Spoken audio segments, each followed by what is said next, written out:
हाँ बेटा, हम लोग देख रहे थे रोमन साम्राज्य की संस्कृति। तो अभी रोमन साम्राज्य की संस्कृति वो वीडियो थोड़ा रुक गया था, तो फिर से आगे आप देख लीजिए। इसमें जो रोमन साम्राज्य में भाषा था, उस भाषा में बहुत सारी विविधता देखने को मिलती है। जैसे फरात, जो मेसोपोटामिया नगर में दजला फरात नदी हम लोग पढ़े थे, तो वो फरात के पश्चिम में अरामाइक, यानी फरात नदी जो थी उसके पश्चिम भाग में अरामाइक, मिस्र में कॉप्टिक, उत्तरी अफ्रीका में प्यूनिक और बर्बर और स्पेन में केल्टिक भाषा का प्रयोग किया जाता था। तो इस तरह से कहाँ किस भाषाओं का प्रयोग होता था, इस चीज़ को आप ध्यान से देखिएगा। फरात में अरामाइक, मिस्र में कॉप्टिक, उत्तरी अफ्रीका में प्यूनिक और बर्बर स्पेन में केल्टिक भाषा का प्रयोग किया जाता था। ये एक एक नंबर के प्रश्न में पूछा जा सकता है, इसलिए इसको याद करिएगा। इनमें से अधिकांश भाषाएं मौखिक थीं। ये लिपि का आविष्कार होने तक मौखिक बनी रहीं। माने ये जो भाषाएं आपको देखने को मिल रही हैं, ये केवल मौखिक रूप से ही प्रयोग की जाती थी, इनके लिए लिखने की कोई लिपि नहीं थी। 5वीं सदी में आर्मीनियाई भाषा को लिपिबद्ध किया गया। अब ये प्रश्न देखिए, आपको पूछा जा सकता है कि किस भाषा को लिपिबद्ध किया गया। तो आर्मीनियाई भाषा को क्या किया गया? लिपिबद्ध किया गया। किस सदी में किया गया? अब ये प्रश्न इस तरह से भी पूछ सकता है कि आर्मीनियाई भाषा को किस सदी में लिपिबद्ध किया गया। तो आर्मीनियाई भाषा को 5वीं सदी में लिपिबद्ध किया गया। 3री शताब्दी के मध्य तक बाइबिल का कॉप्टिक भाषा में अनुवाद हो चुका था। अब ये पूछा जाए कि 3री शताब्दी तक बाइबिल का किस भाषा में अनुवाद हुआ, तो 3री शताब्दी में बाइबिल का कॉप्टिक भाषा में अनुवाद किया गया। तो ये आपकी रही रोमन साम्राज्य की संस्कृति, यानी भाषा में विविधता, वेशभूषा में, रहन सहन में, खान पान में, सामाजिक संगठन में सब विविधताएं थी। इसके साथ साथ भाषा में भी विविधता आपको देखने को मिली। और केवल लिपिबद्ध किस भाषा को किया गया? आर्मीनियाई भाषा को। अब हम लोग देखते हैं आरंभिक भारत में रोमन साम्राज्य की अर्थव्यवस्था कैसी थी। अभी तक तो संस्कृति देख ली, अब क्या देखना है? अर्थव्यवस्था। कहाँ की? रोमन साम्राज्य की। तो रोमन साम्राज्य आर्थिक रूप से बहुत सुदृढ़ था। सुदृढ़ माने मजबूत था। आर्थिक स्थिति रोमन साम्राज्य की बहुत ही अच्छी थी। इसका कारण क्या था, ये हम जानेंगे। अरे भाई, किसी की आर्थिक स्थिति बहुत अच्छी है, राजनीतिक स्थिति मजबूत है, तो उसके पीछे कोई न कोई कारण होगा। इसका कारण हम जानेंगे। इसका मुख्य कारण साम्राज्य में जो खादान थे, खादानों में ईंट भट्ठों, जैतून के तेल की फैक्ट्रियां तथा बंदरगाहों का पर्याप्त संख्या में उपलब्ध होना था। अगर आपसे ये पूछा जाए कि रोमन साम्राज्य की अर्थव्यवस्था बहुत मजबूत क्यों थी, तो उसका कारण ये है कि वहाँ पे जो खादान थे वो पर्याप्त मात्रा में थे, ईंटों के बहुत सारे भट्ठे थे, जैतून के तेल की फैक्ट्रियां थीं और बंदरगाह भी पर्याप्त संख्या में उपलब्ध थे और उन बंदरगाहों से सामान का आदान प्रदान सुगमता से हो पाता था। इसलिए अर्थव्यवस्था अच्छी थी। रोमन साम्राज्य में व्यापारिक गतिविधियों के अनुसार गेहूं, अंगूरी शराब, जैतून का तेल आदि का उपयोग विशाल मात्रा में किया जाता था। किस चीज का व्यापार होता था? गेहूं का, अंगूरी शराब का, जैतून का तेल, इस चीजों का व्यापारिक रूप में विशाल मात्रा में व्यापार होता था। स्पेन, गैलिक प्रांत, उत्तरी अफ्रीका, मिस्र और इटली जैसे स्थान इन वस्तुओं के मुख्य स्रोत थे। कौन कौन जगह थे?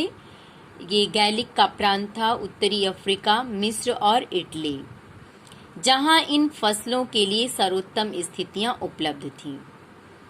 शराब, जैतून का तेल आदि पदार्थों की ढुलाई माने ढोने का काम, या जिसको ट्रांसपोर्शन कह सकते हैं, ट्रांसफर करना, ये एम्फोरा नामक कंटेनर से की जाती थी।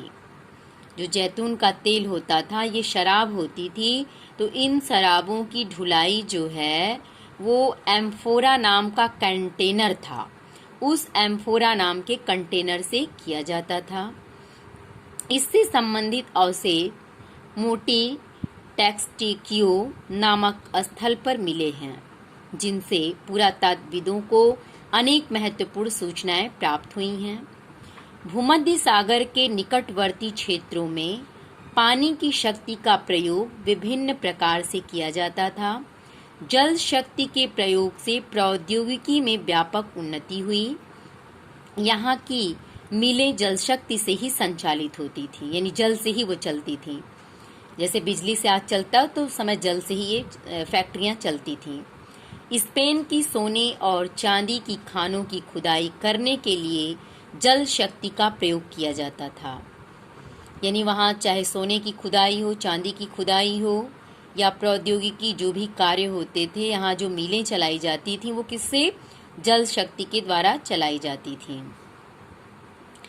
और इसके साथ साथ जो वहाँ भारी औद्योगिक पैमाने थे, इन खानों से जो खनिज पदार्थ निकाले जाते थे वो भी जल संसाधन से ही निकाले जाते थे। विद्वानों का मत है कि रोमन साम्राज्य में उत्पादकता का स्तर 19वीं शताब्दी लगभग 1700 वर्षों तक से भी उच्च था। यानी 19वीं शताब्दी तक इनका जो उत्पादन स्तर था बहुत उच्च था, अच्छा माना जाता था। आधुनिक काल के समान रोम साम्राज्य में वाणिज्यिक तथा बैंकिंग व्यवस्था विद्यमान थी। जैसे आजकल वाणिज्य और बैंकिंग व्यवस्था है, तो उस समय वहाँ पे बैंकिंग और वाणिज्य की व्यवस्था व्याप्त थी। अब हम लोग देखेंगे रोम साम्राज्य के उत्पादन के क्षेत्र कौन कौन थे। ये महत्वपूर्ण बिंदु इसमें आपको मिलेंगे। रोम साम्राज्य के उत्पादक क्षेत्र कौन कौन से थे?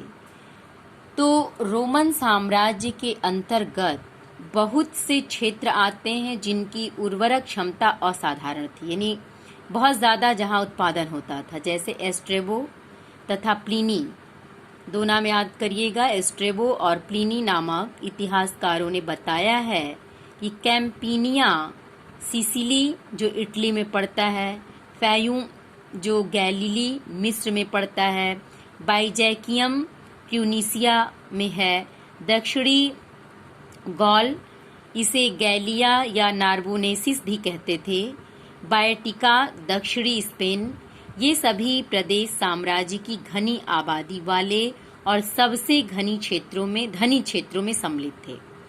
इन क्षेत्रों का नाम याद कर लीजिएगा कि कहाँ घनी आबादी थी और कहाँ धनी क्षेत्र, माने जो जहाँ पे धनवान लोग रहते थे। धनी का मतलब जहाँ धनवान लोग रहते थे, जहाँ की आबादी बहुत घनी थी, वो क्षेत्र कौन कौन से थे?